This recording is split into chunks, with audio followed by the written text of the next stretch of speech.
1 বা 2 ক্যারেট নয়, রীতিমতো আধা কেজি ওজনের হীরা সম্প্রতি দক্ষিণ আফ্রিকার দেশ বতসোয়ানায় মিলল এই অমূল্য রতন, যা খনি থেকে উত্তোলন করেছে মাইনিং প্রতিষ্ঠান লুকারা ডায়মন্ড। যদিও কোনো ধরনের বাজার দর প্রকাশ করেনি কর্তৃপক্ষ, তবে বিক্রি হতে পারে নিলামে, এমনটাই বলছে সংশ্লিষ্টরা। সর্বাধুনিক প্রযুক্তি ও সেরা মানের উপাদানে তৈরি আরএফএল চেয়ার, ক্ষমতার নয় সমতার চেয়ার। দুহাতে ধরা হীরের টুকরো দেখে হতবাক প্রেসিডেন্ট। নিজের চোখকেই যেন বিশ্বাস করাতে পারছেন না বতসোয়ানার রাষ্ট্রপ্রধান। দক্ষিণ আফ্রিকার দেশটিতে মিলেছে এই অমূল্য রতন, আকারে ওজনে যা বিশ্বের দ্বিতীয় বৃহত্তম। হীরাটির আবিষ্কারক কানাডীয় প্রতিষ্ঠান লুকারা ডায়মন্ড, যাদের মালিকানাধীন কারোই খনি থেকে মিলেছে হীরকখণ্ডটি। বতসোয়ানায় খনন কাজ কতটা গুরুত্বপূর্ণ তার উদাহরণ এই হীরার টুকরো। এটি আমাদের জন্য সব।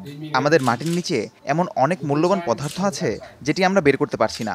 হীরার দাম বর্তমানে খারাপ হলেও প্রতিটি রত্নই মূল্যবান।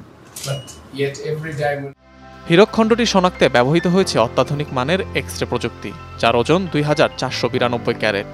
কর্তৃপক্ষ প্রকাশ না করলেও হীরার টুকরোটির আনুমানিক বাজার মূল্য 50 থেকে 60 মিলিয়ন মার্কিন ডলার। ধারণা, নিলামে বিক্রি হতে পারে বিশেষ এই রত্ন। এর আগেও আফ্রিকার বিভিন্ন খনিতে মিলেছে বিশাল আকৃতির হীরা। মূল্যর দিক থেকেও এগিয়ে পৃথিবীর সর্বোচ্চ হীরক উৎপাদক দেশ বতসোয়ানা। বিশ্বের প্রায় 20% হীরাই আসে দেশটি থেকে। ইতিহাসে পৃথিবীর সর্ববৃহৎ হীরাটি পাওয়া গেছে দক্ষিণ আফ্রিকায়, ওজনে যা ছিল 600 গ্রামেরও বেশি। কালিনান হীরাটি পরে টুকরো টুকরো করে ব্যবহার করা হয় ব্রিটিশ রাজমুকুটে।